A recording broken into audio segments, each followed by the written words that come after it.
Alla vigilia della decisione sul passaggio in zona gialla, il presidente della regione, Nello Musumeci, abbandona la prudenza. L'obiettivo è finire fuori dalla zona arancione già alla mezzanotte di domani, anticipando di 24 ore le nuove misure. Il report settimanale della cabina di regia nazionale è atteso oggi, ma già da 2 settimane l'isola ha le carte in regola per tornare in zona gialla, assieme alla maggioranza delle regioni italiane. A chiederlo sono i ristoratori, i più penalizzati dalle misure attuali, ma anche gli alleati della Lega e di Fratelli d'Italia all'ARS.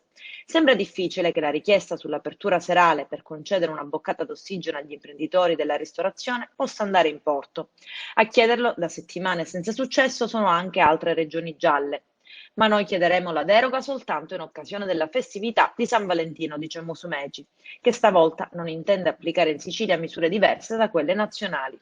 Altro tema sono i rischi legati alla presenza delle varianti in circolazione in Sicilia che potrebbero accelerare i contagi. Fra qualche settimana, come sta accadendo in Umbria e Abruzzo.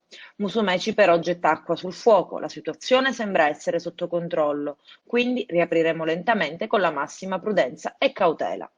Adesso la palla passa alla cabina di regia nazionale e al ministro della Salute Roberto Speranza. Ed i ristoratori non sono tutti entusiasti. In queste settimane, in arancione, in molti sono rimasti chiusi, giudicando poco conveniente aprire solo per l'asporto. È una riapertura oggi su domani, per alcuni sarà impossibile.